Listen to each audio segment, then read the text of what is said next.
I'm Mixer Johnny, and I'm going to be talking about how they can do the third Ghostbusters movie. It would be a combination of a reboot and a third movie in the original Ghostbusters movie universe. Louis Sly would be combined with Eduardo, and he would be dating Kelly Griffin. It would be combined with another girl from the reboot Ghostbusters. You would still have Peter and Egon, and you would have the fat black girl from the Ghostbusters reboot. And you'd still have Janine and Harry dating Egon. Then, because of there being a tear in the space-time continuum, some ghosts would escape the containment unit, and the monsters that escape the containment unit would be the Boogeyman, the Grundle, and Sam Hain. And because of there being a tear in the multiverse, the People Busters were teleported into their dimension. And they would also see the ghosts of Ray and Winston from the Ghostbusters Afterlife universe, and two of the kids from that movie. And they'd also get help from Alec and the Junior Ghostbusters. Then they would also get help from the troll they saved, who was living a happy life with Peter's friend. Then they'd go into the containment unit to get Jewel the dog-faced goblin out, and reunite him with his friends at the circus. Then Peter Venkman would get his barber to go straight because of him caring about him.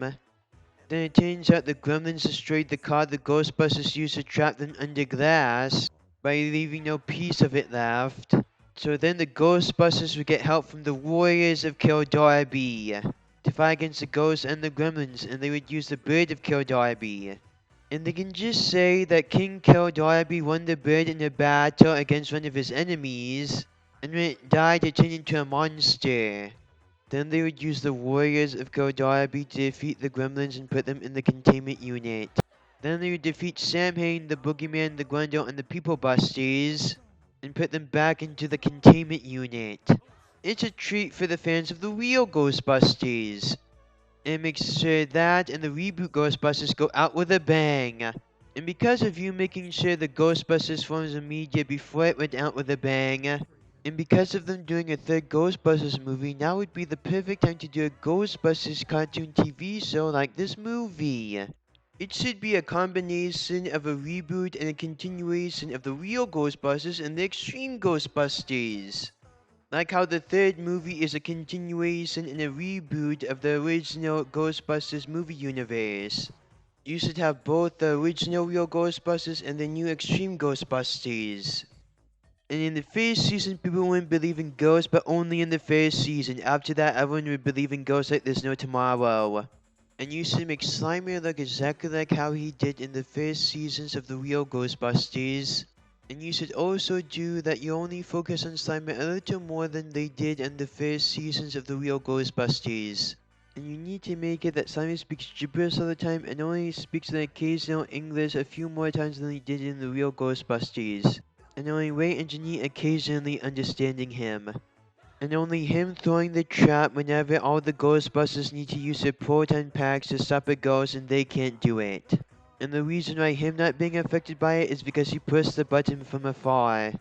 It should be an R-rated horror show while also being kid-friendly, which should be called Friendly R, and the show would either just be called Ghostbusters or Ecto-Force.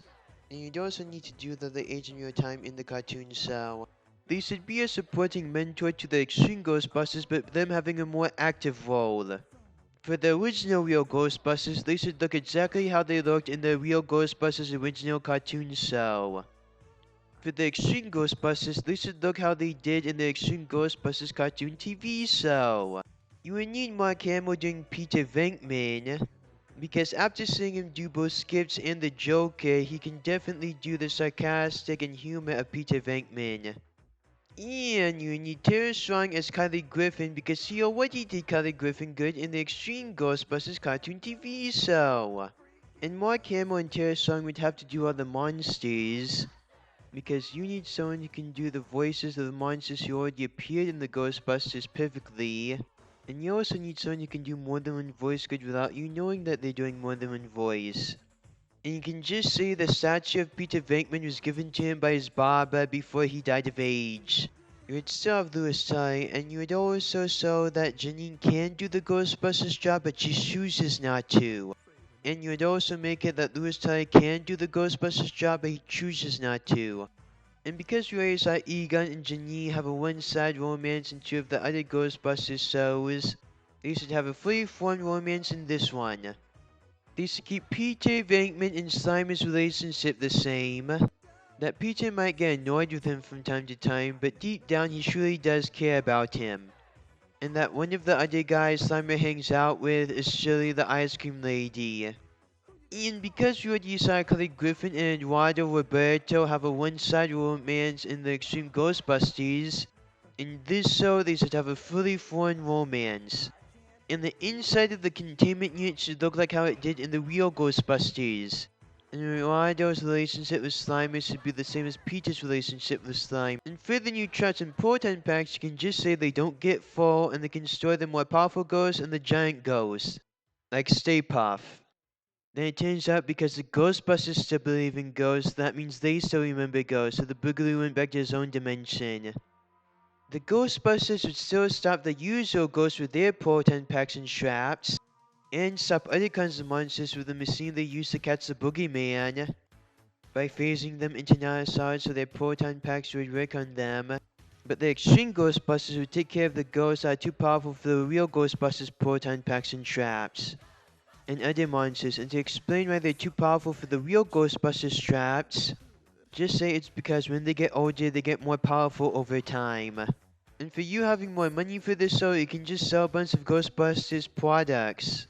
Like cookies, the white part would be the vanilla, the red part would be the cherry. And you should also bring back the Atokura, but it coming in big plastic bottles like fruit juice. And do another version of it that has more sugar and fizzy. One of the episodes would have Walter Peck and Eduardo's brother.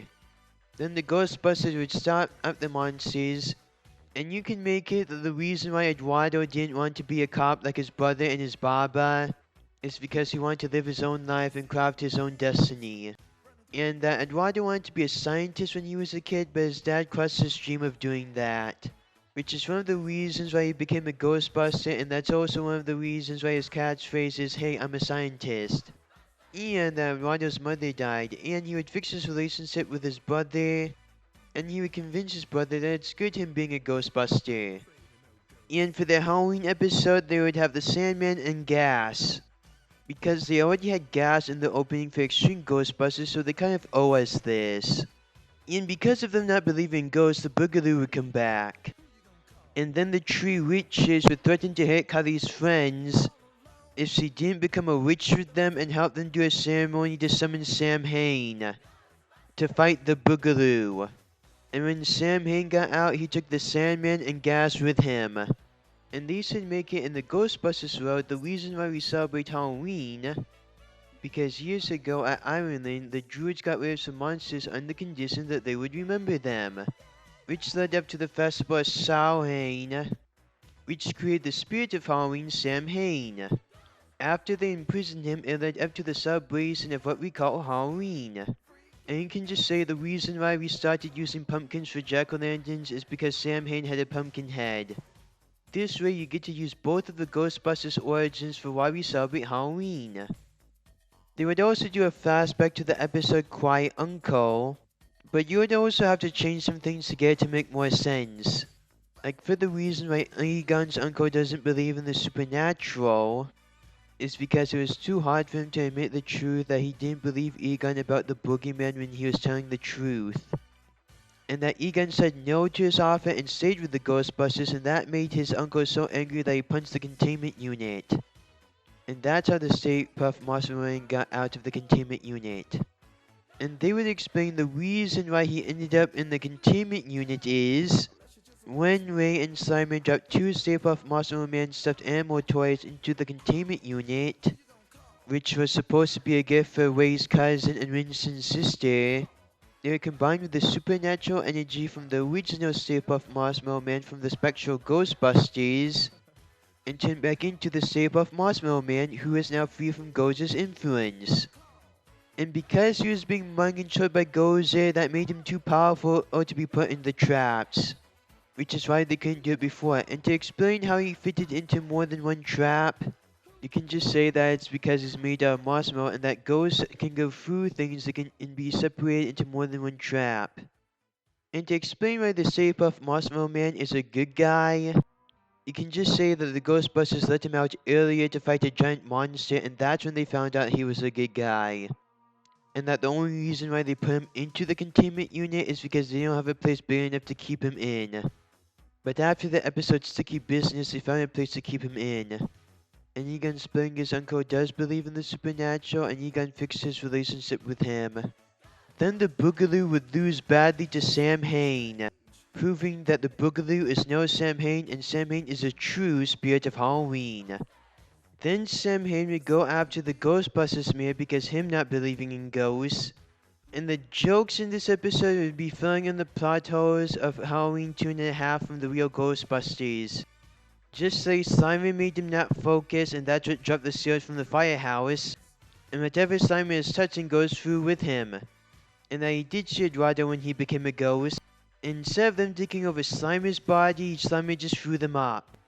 And can just say when Sam Hain changed the firehouse, it also moved some things around in the firehouse, like the containment unit. And the reason why when Slimer slimed the junior Ghostbusters, they can go through things. And it can just say that Sam Hain gets new powers as he gets older.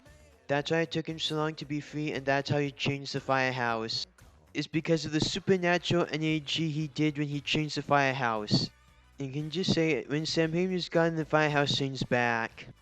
You should also make it that the Junior Ghostbusters was created by Kenny Fenderman. Just say it was started up by him and that the other guys are friends of his. Just say that instead of them being kids, they started when they were 8. Then 10 years later they became 18 and even went to college with the Extreme Ghostbusters.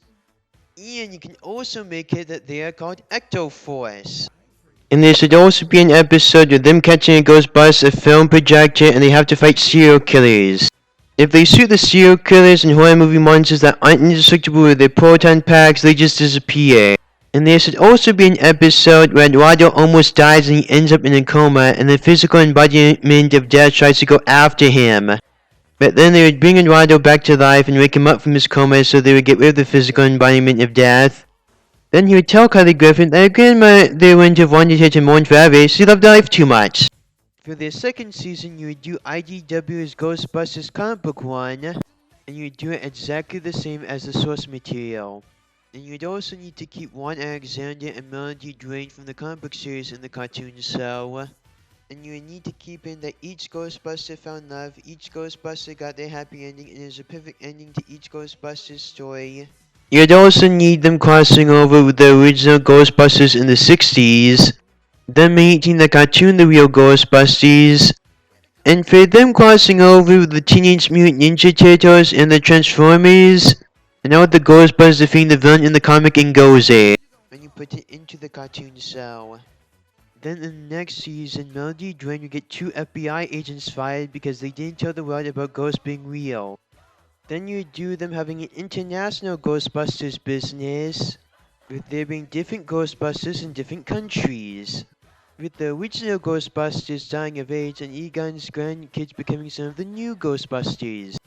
And also Kylie Griffin and Eduardo would get old together and they would have kids together too, and the kids would become Ghostbusters too. And the last scene of the show would be them going in to fight another ghost with their kids.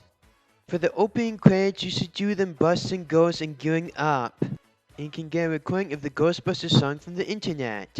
For the end credits, you would have the real Ghostbusters and the Extreme Ghostbusters doing the dance at New York City. And for the opening theme song of the last episode, Ray Parker Jr. should sing in person. And for the end credits, you should do all the Ghostbusters doing the dance with Ray Parker Jr. With clips of them busting ghosts, clips of episodes that already happened, clips of them getting geared up, and with Janine and Louis Tully. So what are you doing for Halloween, Peter? That's all, folks.